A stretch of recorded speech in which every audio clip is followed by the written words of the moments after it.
یا آدمی کپڑے. پردہ ایک اوور آل کانسیپٹ ہے کہ معاشرے میں فیملی سسٹم بچانے کے لیے آپ کو کرنا چاہیے. یہ ہمارے اسکالرز کو کرنا چاہیے تھا, کیونکہ جیسی جیسی مغربی انفلوئنس آ رہا ہے, یہاں ایسے لوگ ہیں جو پورا وہ اپنا لیتے ہیں مغربیت. یہ نہیں ان کو پتا کہ اس کے اثرات کیا ہوتے ہیں. ہمارے یہاں اسکالرشپ ہونی چاہیے تھی جو بتائے کہ اس کے اثرات کیا ہے.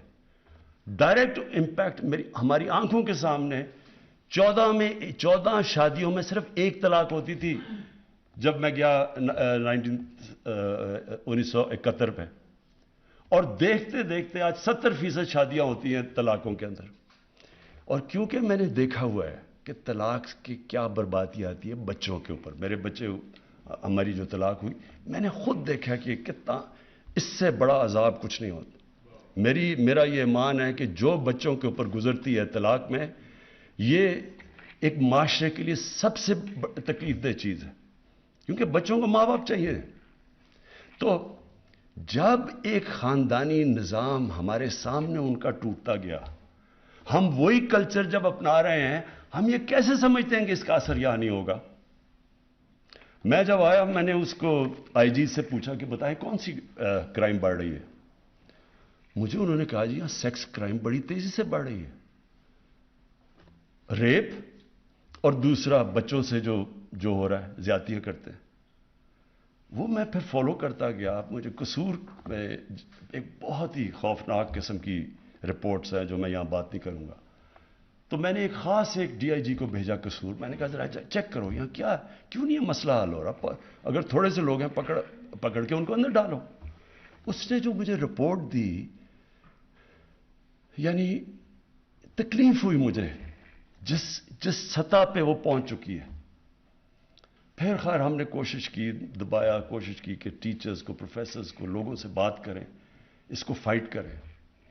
لیکن آہستہ آہستہ مجھے یہ پتا چلا کہ ہمارے معاشرے میں کوئی اسکالرشپ ہی نہیں ہے یہ بتانے کے لیے کہ یہ جو چیزیں آ رہی ہیں, آتی کدھر سے, ہالی ووڈ سے جاتی ہے بالی ووڈ, ادھر سے کلچر آ جاتا ہے یہاں. کبھی کسی نے یہ پوچھا کہ ہالی ووڈ کے اندر اس کلچر کی وجہ سے خاندانی نظام پہ کیا فرق پڑا ہے. ایک شادی کی اوسط ایوریج لائف سپین ہے 2.5 سال. 2.5 سال چلتی ہے وہاں شادی. جب آپ وہ ایک اپنا لیتے ہیں, آپ ایک لائف سٹائل اپنا لیتے ہیں, تو اس کے کانسیکوینسز ہیں. اور ہمیں چاہیے کہ ہمارے یہاں اسکالرز بیٹھے ہوں جو بتائیں تو صحیح دنیا کو, بتائیں ہندوستان میں کیا افیکٹ ہو رہا ہے. ہمارے سامنے ہندوستان میں فلمیں بدلی ہیں, پہلے کیا ہوتی تھی کرتی اب یا کیا پہنچ, کسی نے بتایا کہ ہندوستان میں اس کا کیا افیکٹ ہو رہا ہے. تو جب تک ہم اپنے یوتھ کو بتائیں گے ہی نہیں کہ یہ دو طرز زندگی ہے, آپ کی چوائس ہے, لیکن ہم بتائیں تو صحیح کہ اس کا یہ اثرات ہوں گے آپ کے معاشرے کے اوپر. تو میں تب سے مجھے یہ خوف آنا شروع ہوا کہ ہم یہ کیسے سیکس کرائم کو فائٹ کریں. میں نے جب ان سے پوچھا, میں نے کہا جی سیکس کرائم بتائیں کہ کتنے لوگ آپ پکڑتے. جب پکڑے دیکھیں تو بہت کم ہے. اس نے کہا, آئی جی نے کہا, جی لوگ شرم سے نہ عورتیں بتاتی ہیں نہ بچوں, خاندان بتانا چاہتے ہیں کہ جی ہوا کیا ہے. ایک بڑا ریپ کیس ہوا, میں خود فالو کر رہا تھا اس کو. میں نے آئی جی سے پوچھا کیوں یہ آدمی یہ نکل کیوں گیا. کہتا جی وہ جو خاتون ہے وہ کہتی ہے میں نے نہیں اس کے رپورٹ درج کروانی. اس کو اتنی شرم ہے, وہ دبانا چاہتی ہے. تو گورنمنٹ کیا کرے پھر, آپ ایکشن ہی نہیں لے سکتے ان کے اگینسٹ. تو کرپشن, اس سے بھی معاشرہ لڑتا ہے, قانون سے نہیں آپ لڑ سکتے. اور یہ جو سیکس کرائم پھیلتی جا رہی ہے, یہ معاشرہ اس کا مقابلہ کرتا ہے. اس پہ سارے معاشرے کو فیصلہ کرنا پڑتا ہے. اور اس کے اندر ہماری اسکالرز کی, ہمارے عالم کی بہت بڑی اب ذمہ داری آ گئی ہے. موبائل فون نے دنیا بدل دی ہے, پاکستان نہیں بدلا, دنیا بدل گئی ہے. بچوں کے پاس اب ان کے فون کے اوپر وہ مٹیریل ہے جو انسانی تاریخ میں کبھی بچے ایسی چیزیں نہیں دیکھتے تھے. یہ بہت بڑا چیلنج آ رہا ہے سامنے.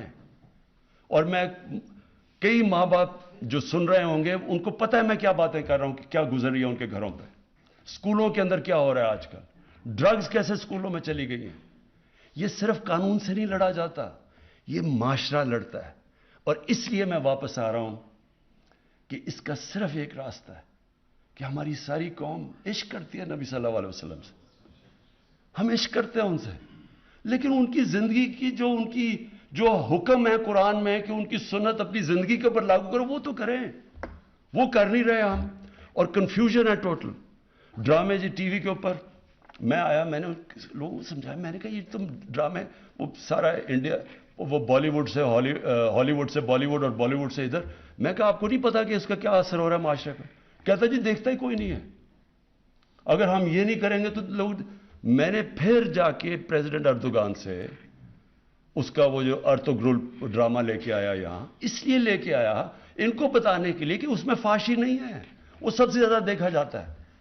اور اس نے کیوں, پریزیڈنٹ اردوغان نے مجھے بتایا, اس نے کیوں وہاں ترکی میں شروع کیا, یہ پریزیڈنٹ اردوغان نے زور لگا کے یہ سارا کیا تھا, یہ بھی اور بھی ڈرامے. اس لیے کیا کہ وہاں تو اس سے بھی زیادہ برا حال ہے. وہاں بالکل ڈیوائیڈڈ ہے, ایک طرف مغربی تہذیب کے لوگ ہیں, دوسری طرف وہ دینی. تو وہاں تو اس نے کہا کہ یار ہمارے بچوں کو تو اپنی تاریخ کا ہی نہیں پتا. تو میڈیا کی بھی بہت بڑی ذمہ داری ہے.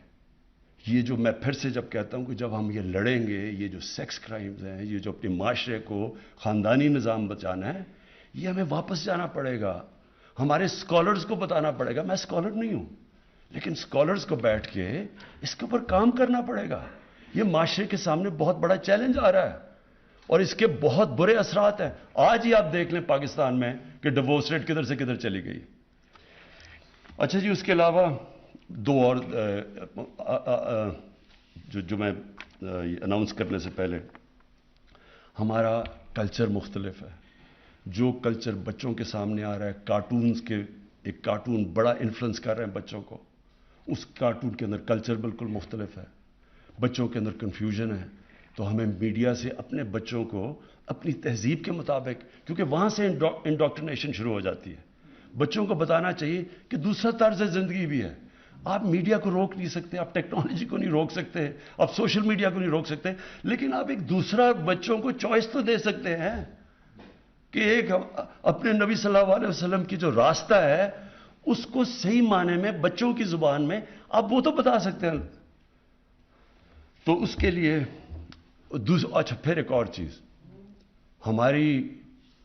ہمارے دین کے اندر بڑا خاص رتبہ ہے والدین کا, ماں کا بہت بڑا رتبہ ہے. مجھے جب میں نے چیک کیا کہ ہو کیا رہا ہے, بچے بڑے ہو کے اپنے ماں باپ کو گھر سے نکال دیتے ہیں. ہمیں قانون بنانا پڑا کہ بچے ماں باپ کو گھر سے نہیں نکال سکتے. تو یہ جب آپ جتنی دور چلے جائیں گے اپنی بیسک سے, جس کی وجہ سے یہ ملک بنا تھا, بڑا عظیم خواب تھا, تو یہی حرکتیں ہوں گی کہ آپ کو یہی نہیں پتا کہ ماں کا رتبہ کیا ہے, آپ کو والدین کا نہیں پتا کہ جو قربانی دے کے آپ کو بڑا کرتے ہیں, آپ گھر سے نکال دیتے ہیں جب ضرورت نہیں ہے آپ کی. یہ تو جانوروں کا معاشرہ ہے. اور اس میں پھر اس کے علاوہ جس طرح ہم اپنے گھر میں نوکروں کو رکھتے ہیں, میں یہ بھی پھر سیرت نبی پڑھیں, انہوں نے کہا تھا کہ غلام, ان دنوں میں تو غلام ہوتے تھے, غلام کو وہی اسی طرح رکھو جس طرح آپ اپنے خاندان کے لوگوں کو رکھتے ہو. اور وہ پھر ایک بہت بڑا انقلاب آیا, ایسا انقلاب آیا ان کو دیکھتے دیکھتے. صرف جو افریقن ہے, جو افریقہ سے لوگ ہیں جو غلام بنے, آپ ساری دنیا میں دیکھ لیں, صرف عرب معاشرے کے اندر وہ معاشرے کا حصہ بن گئے. امریکہ میں ابھی تک وہ بلیک لائیوز میٹر, ابھی تک صحیح طرح وہ حصہ نہیں بنے. لیکن کیونکہ رحمت العالمین نے انسانیت کی بات کی اور انہوں نے کہا کہ یہ بھی انسان ہے, ان کو کرو, تو آج ہم دیکھیں کہ ہم اپنے گھر کے ملازموں کو کیسے رکھتے ہیں. کیا ہم ان کو صحیح کھانا کھلاتے ہیں؟ کیا ہم ان کو صحیح دیتے ہیں؟ مغرب میں ذرا دیکھ لیں, ان کے پاس رائٹس ہیں سارے ملازموں کے پاس. کیا ہم کرتے ہیں؟ اور وہ آپ کو اتنا فخر ہونا چاہیے کہ ساری دنیا کی سویلائزیشن میں سے واحد مسلمانوں کا سویلائزیشن تھا جدھر غلام بادشاہ بن گئے. ماملوک غلام تھے, یہاں ہندوستان میں سلیو ڈائنسٹی تھی, غلام بادشاہ بن گئے کیونکہ ایک ان کو انسان بنا کے رکھا. یہ نہیں ہے ہمارے معاشرے کے اندر, بدقسمتی سے یہ نہیں ہے. تو میں اب آخر میں جو کرنا کیا چاہتا ہوں، میں نے یہ فیصلہ کیا کہ یہ اس طرح تو ہم فنکشنز کرتے رہیں گے، فنکشنز ختم ہو جائیں گی، ہم تھوڑی دیر کے بعد سیلیبریٹ کر کے پھر اپنی زندگی میں چلے جائیں گے.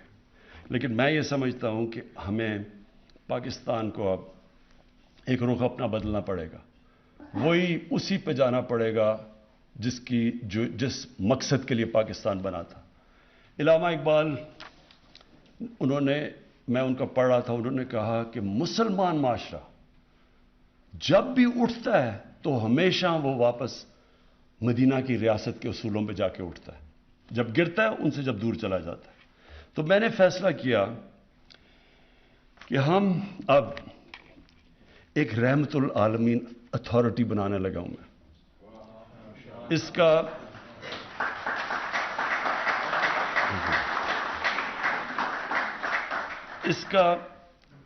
کا مقصد یہ ہے کہ ان کی زندگی اس اتھارٹی کے اندر اسکالرز ہوں گے جو کہ ان کا سارا وقت مقصد ہوگا کہ نبی صلی اللہ علیہ وسلم کی زندگی، بچوں کو کیا پڑھانی ہے، بڑوں کو کیا پڑھانی ہے، کیسے اپنی زندگی میں لے کے آنی ہے، ان کا ریلیونٹ کیسے کرنا ہے اپنی زندگی میں.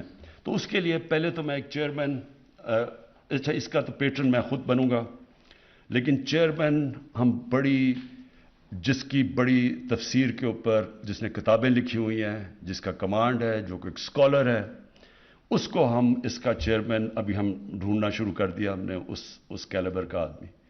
اس کے اوپر ایک انٹرنیشنل ایڈوائزری بورڈ بنے گا جس میں دنیا میں جو ٹاپ مسلمان اسکالرز ہیں ان کو ہم ایڈوائزری بورڈ کے اوپر لے کے آئیں گے.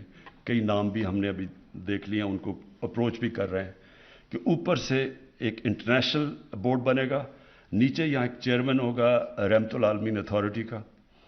اور اس کا کام کیا ہوگا؟ اس کا کام یہ ہوگا کہ یہ اسلام کی جو مغرب میں بھی جو ہمیں ان کو سمجھ نہیں ہے کہ اسلام ایک پیار کا دین ہے، اسلام کا انسانوں کو اکٹھے کرنے کا، رحمت العالمین ایکسپلین کرے گا دنیا کو. تو یہ اتھارٹی میں بھی ہم ان کو اس اسٹیج پہ بٹھائیں گے کہ دنیا کو ایکسپلین کر سکیں کہ اسلام کیا ہے. بجائے یہ ہوتا ہے کہ وہاں کچھ ہو جاتا ہے، یہاں کے پتھراؤ شروع ہو جاتا ہے، یہاں شور مچ جاتا ہے، لوگ کہتے ہیں جی دیکھیں یہ کس طرح کے لوگ ہیں، ہم جواب بھی نہیں دے سکتے اور ان کی زبان میں بھی نہیں جواب دے سکتے کہ جو وہ سمجھیں کہ زبان کیا ہے. تو اس لیے یہ اتھارٹی کا، اس کے جو چیئرمین ہوگا، جو اتھارٹی، اس کا ایک یہ کام ہوگا کہ بتائے دنیا کو کہ اسلام ہے کیا. یہ ایک پیار کا دین ہے، اس میں تو جو ہمارے، اور جیسے وہ نبی صلی اللہ علیہ وسلم کی زندگی بتائیں گے لوگوں کو پتہ چلے گا کہ یہ تو ایک انسانیت کا دین ہے. اس کے بعد پھر اس کے اندر ایک اسکالر جو ہوگا، یہ سب اسکالرز ہوں گے. اس اسکالر کا کام ہوگا کہ اسکولوں کے جو کریکولم ہیں ان کو مانیٹر کرے، کیونکہ ہم نے 8، 9، 10 کتابوں میں اب سیرت نبی کا کورس شروع کیا. اس کو مانیٹر کیا جائے گا کہ کیسا پڑھ رہا ہے، اس میں کیا ہے، کوئی چینج کرنا ہے، کیونکہ وہ سارا ڈسکشن ہو رہی ہوگی اسکالرز کے ساتھ کہ ہم کیسے اس کو بہتر کر سکتے ہیں. اور ساتھ ہم پھر باقی دین بھی جو ہیں، جو ہمارے ہندو ہیں، سکھ، ان کو بھی ہم پڑھائیں گے، کیونکہ سارے دین بات تو انسانیت کی کرتے ہیں. تو اس لیے آپ کو بھی، ان کو بھی، ساروں کو ہم چاہیں گے کہ وہ بھی پوری طرح آگاہ ہو کہ اپنے دین سے کیا. اچھا، پھر یونیورسٹیز کے اندر یہی جو بورڈ ہوگا، اس میں ایک ہوگا کہ جو یونیورسٹیز میں ریسرچ کروائے گا. اب مثلا میں صرف یہ چاہتا نا، میں تو اسکالر نہیں ہوں، لیکن کوئی یہ ریسرچ تو کرے کہ 625 اور 636 میں کیا ہوا کہ ایک دم وہ اٹھ کے کہ دنیا کے پرائیویٹ سویلائزیشن بن گئے. وہ ریسرچ تو کرنی چاہیے، اس میں بڑے پہلو ہیں اس کے. میں تو موٹی موٹی آپ کو چیز بتا رہا ہوں، لیکن ہر معاشرے کے اندر یہ ریسرچ سب سے امپورٹنٹ ہے. اور یہ ہوتی ہے یونیورسٹیز کے اندر ریسرچ.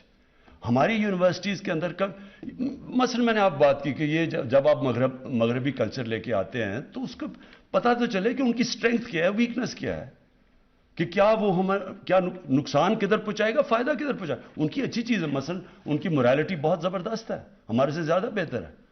لیکن جدھر ہمارے معاشرے کو، خاندانی نظام کو کیا نقصان پہنچ رہا ہے، اس کا کام ہوگا کہ پھر اس میں یہ پوری طرح اس کے تحقیقات کریں یونیورسٹیز میں، ان کو پروجیکٹس دیں، ریسرچ کریں. دیکھیں ریسرچ بیسڈ چیزیں آنی چاہیے کہ کیا ہاں ہماری طلاقیں بڑھی ہیں یا نہیں بڑھی, کیا ہمارا اس کا کیا امپیکٹ ہو رہا ہے. یہ ریسرچ ہر معاشرہ ریسرچ کرتا ہے, یہاں کوئی ریسرچ ہی نہیں ہے. ہم انتظار کر رہے ہوتے جی ہمارا جو ایک طرف وہ جو میں کہہ رہا ہوں مغرب زادے ہیں, وہ مغربی تہذیب جو بھی وہاں سے آتا ہے وہ ٹھیک ہی ہوگا, کیونکہ انہوں نے ٹیکنالوجی میں اور سائنس میں آگے نکل گئے ہیں, تو باقی ساری چیزیں بھی لے لیں تحقیقات کیے بغیر, سوچے سمجھے بغیر. تو اس کا پھر کام ہوگا ریسرچ کا کہ ہم یونیورسٹیز میں ریسرچ کر کے لوگوں کو بتائیں کہ کیا ان کی اچھائی ہیں, کیا برائی ہیں, اور ہم کدھر غلط جا رہے ہیں, ہمارے کلچر کیسے آگے بڑھ سکتا ہے. پھر میڈیا, ایک اسکالر ہوگا جس کا صرف کام ہوگا میڈیا کا کہ مانیٹر کرے سوشل میڈیا, اس کے اندر ہم نے کیسے اپنے, کیونکہ ہم روک تو نہیں سکتے لیکن ہم آلٹرنیٹ دوسروں کو چوائسز دے سکتے ہیں. تو وہ ایک میڈیا کا وہ کرے گا, اور دوسرا ٹی وی کے اوپر, میڈیا کے اوپر, اور پھر پرنٹ کے اوپر. اور پھر کارٹونز, میں پھر سے کہتا ہوں یہ کارٹونز جو بچوں کو دکھائے جاتے ہیں اور جو بالکل ایک ایلین کلچر ہوتا ہے, یہ بہت بڑی انڈاکٹرینیشن ہو رہی ہے. تو ہم اگر ہم روک تو نہیں سکتے لیکن ہم اپنے تو بنائیں کارٹونز, اتنے میں تو ہمارے میں ہونی چاہیے کہ ہم اپنے بچوں کو اپنا کلچر سے بتائیں. اور پھر ایک اسپیشل پروجیکٹس کا ایک ہوگا اسکالر. اور میں کیا یہ کہہ رہا ہوں, عرس ہوتے ہیں ہمارے, لاکھوں لوگ آئے ہوئے ہوتے ہیں, وہ بھی دھمال بھی ہوتی ہے وہاں اور سب کچھ ہوتا ہے اور چرس بھی پی لیتے ہیں, لیکن یہی نہیں پتا کہ وہ جس کے لیے وہ کر رہے ہیں وہ کیا, اس کی کیا صفتیں تھیں, وہ کیوں اتنا بڑا عظیم انسان تھا. تو سارے آ کے شور کر کے چلے جاتے ہیں, کسی کو یہ نہیں پتا ہوتا کہ میاں میر نے کیا کیا. اور وہ جو بابا فرید کیوں گرو نانک بابا فرید کے مرید تھے, کیا وجہ تھی, ان کی کیا ٹیچنگز تھیں. تو یہ اسپیشل. پھر ہمارے ربیع الاول پہ, اس سے میں اب آگے جانا چاہتا ہوں. میں چاہتا ہوں کہ ہم دھوم دھام سے بنائیں, یہ بڑا خوشی کے دن ہے ہمارے, اور پوری طرح انشاءاللہ یہ ہم نے سب سے زیادہ سیلیبریٹ کرنا ہے ربیع الاول. لیکن اس کے اندر پھر پوری ایک انٹلیکچوئل ڈیبیٹ چلے. آپ کو پتہ ہے مسلمان جب عروج میں تھا, مجھے تو تکلیف ہوتی ہے کہ تو اپنی تاریخ پڑھ کے, کہ 800 کے اندر 90 ہمارے ہم مذہب محرم ہے, اس میں بھی بتائیں تو صحیح کہ وہ حضرت امام حسین کی قربانی کیا تھی, کیوں اصول زندگی سے زیادہ بہتر ہو سکتا ہے. یعنی میں چاہتا ہوں کہ اس کے اوپر اب اور لیول کے اوپر ہم لے کے جائیں اپنے ساری جتنے بھی ہماری دینی فنکشنز ہیں. ہر دین کی فنکشن کے پیچھے ایک فلسفہ ہوتا ہے. محمد سے میں آپ کو پردے کے پیچھے ایک فلسفہ ہے, کسی نے بتایا کہ کیا وجہ ہے, کسی نے کسی کو ایکسپلین کیا ہے. تو انشاءاللہ یہ ہماری ریسرچ کرے گی اور اسپیشل پروجیکٹس. آخر میں جی میں یہ چاہتا ہوں کہ ہمارا جو یوتھ ہے وہ اس کو وہ نہ اسے ہو جو میرے سے ہوئی جب میں پہلی دفعہ برطانیہ گیا. مجھے کوئی سمجھ نہیں تھی, میری کوئی گراؤنڈنگ نہیں تھی اپنے, مجھے اپنی نبی صلی اللہ علیہ وسلم کی زندگی کا کوئی صحیح معنی میں علم نہیں تھا. ہمارے لیے ہمارے انگلش میڈیم ایجوکیشن نے بیسکلی ہمارے تاثر یہ ڈال دیا کہ ہم سب پیچھے ہیں, ہمارا دین آؤٹ ڈیٹڈ ہے, ہمارا کلچر پیچھے ہے, اور جو بھی ہے تو وہ مغرب ہے. اور یہ بدقسمتی سے ابھی بھی ہمارے بچوں میں جس طرح کا سوشل میڈیا پہ کانٹینٹ آ رہا ہے, فلمیں آتی ہیں, سب کچھ آتا ہے. تو دیکھیں دین میں تو کوئی زبردستی نہیں ہے, قرآن کی تو آیت ہے, اللہ کا تو حکم ہے کہ دین میں زبردستی نہیں ہے. وہ کیوں نہیں ہے کہ پیغمبروں کے بھی بچے, ان کے اپنے بیٹے, حضرت نوح علیہ السلام کا اپنا بیٹا نہیں سیدھے راستے پہ لگا, تو ہم کس کو زبردستی سیدھے راستے پہ لگا سکتے ہیں؟ حضرت لوط علیہ السلام کی بیوی نہیں سیدھے راستے پہ لگی, تو ہم کون ہیں؟ تو دین میں زبردستی تو نہیں ہے, لیکن کم از کم ہمارے بچوں کو چوائس تو پتہ چل جائے گا. اگر یہ راستے پہ چلو گے تو یہ اس کے مسئلے ہیں, اور اگر اس راستے پہ چلو گے تو یہ ہے کہ یہ جو آپ قرآن میں آپ کہتے ہیں کہ اللہ مجھے ان کے راستے پہ لگا, نعمتیں جن کو بخشی, وہ نعمتوں کا راستہ یہ ہے, جو تباہی کا راستہ ہے وہ یہ ہے. پتہ تو چلے بچوں کو, چوائسز تو اپنے بچوں کے سامنے رکھیں. ابھی تک تو میں آپ کو یقین دلاتا ہوں کہ یہ میرے کئی ماں باپ اگر دیکھ رہے ہوں گے, ان کو پتہ ہے کہ وہ بچے, وہ جب ماں باپ کہتے ہوں گے نا کہ جی یہ تم یہ پڑھو, نماز پڑھو, وہ کہتے ہیں یہ پتہ نہیں کون سی باتیں کر رہی ہیں. میری والدہ جس کے میں بہت پیار کرتا تھا, وہ مجھے سارا وقت کہتی رہتی تھی, میں سمجھتا تھا ان کو کیا پتا، اب دنیا تو یہ آگے نکل گئی ہے، یہ تو پرانی باتیں کر رہی ہیں. میں تو یہ اندر سے ان کے سامنے والد صاحب کے ساتھ جمعے کی نماز میں بھی چلا جاتا تھا، یہ نہیں پتا کہ نماز میں پڑھ کیا رہا ہوں، کہ مانگ رہا ہوں سیدھا راستہ اور لگا ہوں دوسرے راستے پہ. اس لیے میں چاہتا ہوں کہ ہمارے بچوں کو یہ نہ ہو. میں چاہتا ہوں کہ جو ہمارا یوتھ ہے، جو ہماری فیوچر ہے، میں چاہتا ہوں کہ میری نوجوانوں کو سب کو پتا ہو کہ ہم ہیں کیا، یہ کیوں ملک بنا تھا. جو دنیا کا تاریخ کا سب سے عظیم لیڈر نہ کبھی آیا نہ کبھی آ سکتا ہے، جس کو اللہ کہہ رہا ہے اپنا رول ماڈل بناؤ، تو آپ اس کو رول ماڈل تب بنائیں گے آپ کو پتا تو چلے کہ رول ماڈل کی صفتیں کیا تھی. آپ جب تک ان کو یہی نہیں بتائیں گے کہ وہ کیسے اٹھا کے انہوں نے ٹوٹے پھوٹے عربوں کو دنیا کی امامت کروا دی، تو لوگوں پتا تو چلے لوگوں کو کہ وہ کیا صفتیں تھی. ہماری یونیورسٹیز میں، سکولز میں کبھی بھی جب تک ہم ان کو صحیح معنی میں اپنے نبی صلی اللہ علیہ وسلم سے عشق کرانے، ہم عشق کرتے ہیں نا، لیکن ان کی جب تک ہم بتائیں گے نہیں، لیڈر ہی نہیں بن سکتے، کیونکہ ان سے بڑا لیڈر آیا ہی نہیں. وہ کیسا لیڈر تھا جس کو دیکھ کے سارے لیڈر بن گئے. ایک کتاب ہے دی عرب کانکویسٹ، انگریز نے لکھی ہوئی ہے. وہ اس کتاب کے اندر بتاتا ہے کہ جو جنرل بنتا تھا وہ جا کے وہ کام کر دیتا تھا، یعنی کوئی سوچ ہی نہیں سکتا تھا، کسی کا نام بھی نہیں ہوتا تھا جا کے بڑا. یہ سوچ لیں کہ دنیا کی تاریخ کا خالد بن ولید شاید ہی دنیا کی تاریخ میں اتنا بڑا کوئی جنرل آیا ہو، وہ کبھی جنگ ہی نہیں ہارے تھے. حضرت عمر ان کو کہتے تھے کہ نہیں تم چھوڑو، کسی اور کو میں کمانڈ دینے لگا ہوں. تو یہ اتنے زیادہ عظیم لوگ کیسے بن گئے؟ اس کے اوپر تو ریسرچ کریں، بتائیں تو صحیح کہ وہ کیا صفتیں تھیں، ہمارے نبی کی کیا صفتیں تھیں کہ انہوں نے ساروں کو لیڈر بنا دیا. تو ہمیں تو سب سے بڑا مسئلہ پاکستان میں لیڈرشپ کرائسس ہے، ہمیں تو لیڈر ہی نہیں یہاں ملتے. اب جو پاکستان سے ہوا ہے یہ لیڈرشپ کی وجہ سے یہاں پہنچے ہیں. تو ان کی جب ہم بچوں کو، نوجوانوں کو، ان کو آگے سے جب، اور یہ تو ہم دھوم دھام سے مچائیں گے، اور میں اپنے سارے ایم این ایز کو، سارے منسٹرز کو کہہ رہا ہوں کہ اس ہفتے میں آپ نے پوری طرح شرکت کرنی ہے، حصہ لینا ہے، ایک ایسا ربیع الاول بنانا ہے جو کبھی پاکستان کی تاریخ میں نہیں بنا. یہ تو لیکن آگے ہم نے اس کو اس سے بھی اوپر لے کے جانا ہے. اور آگے میں یہ چاہوں گا سب سے زیادہ کہ اسکولوں کے اندر رٹانی بچوں کا، بچے کی دفعہ رٹ لیتے ہیں، باقاعدہ بچوں سے پتہ چلیں کہ کیا وہ سمجھ گئے ہیں کہ یہ کیا تھا عظمت کا راستہ.